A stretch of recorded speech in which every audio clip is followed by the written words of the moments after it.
రంగారెడ్డి జిల్లా రామారెడ్డి మండలంలోని మద్దికుంట రెడ్డిపేట్ పాఠశాలలను స్థానిక ఎమ్మెల్యే కాటిపల్లి వెంకటరమణారెడ్డి సందర్శించారు. పాఠశాలలో మధ్యాహ్న భోజనంలో వారానికి ఒకేసారి గుడ్డు పెడుతున్న విషయం ఎమ్మెల్యే దృష్టికొచ్చింది. శాసనసభ్యులు వెంటనే సంబంధిత పాఠశాల మధ్యాహ్న భోజన ఏజెన్సీ వాళ్లతో, పాఠశాల ప్రధానోపాధ్యాయునితో, ఎంఈఓతో ఫోన్ మాట్లాడారు. పిల్లల పౌష్టికాహార లోపం రావద్దనే ఉద్దేశంతో వారానికి 3 సార్లు గుడ్డు పెట్టాలనే నిబంధన ఉందని, బిల్లులను సాకుగా చూపి గుడ్డు పెట్టకపోతే ఎలా అని ప్రశ్నించారు. ఇకపై ఇలాంటివి పునరావృతమైతే చర్యలు తప్పవని ఎమ్మెల్యే కాటిపల్లి హెచ్చరించారు. నేను ఇవ్వచ్చా నోటీస్ మీకు టీచర్లకు? డిఓ ఇవ్వాలా నేను ఇవ్వాలా? అది దట్ ఈస్ ద డ్యూటీ అన్న. డ్యూటీ గురించి మాట్లాడతలే, గుడ్ ఇంటెన్షన్ సోషల్ సర్వీస్ గురించి మాట్లాడుతున్నాం. మీరు డ్యూటీ అక్కడి నుంచి రెండు వచ్చింది, అటు ఫార్వర్డ్ చేశారు, అది అయిపోతుందా? ఇక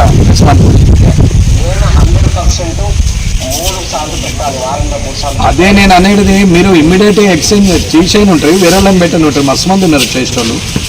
అంతకుముందు మిడ్ డే మీల్స్ పైసలు 6 నెలలు సంవత్సరం రానప్పుడు నేను కూడా సపోర్ట్ చేసిన. సరే అమ్మా అటుపండు పోను ఏదో నడవని అని అనుకున్నాం.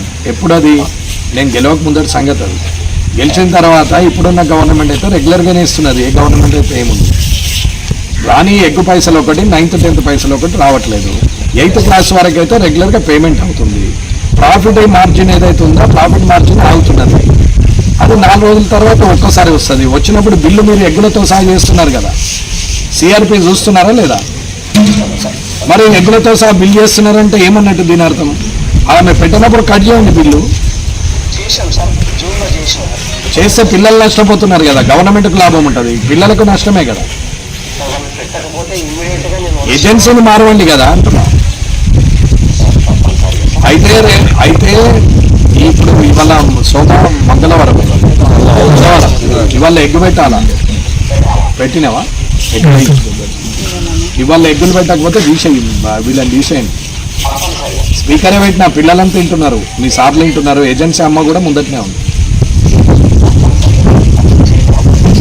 ఇవాళ ఎగ్గు పెట్టకపోతే తెచ్చండి. ఇలా పెట్టాలి సార్, 3 సార్లు పెట్టాలి కదా.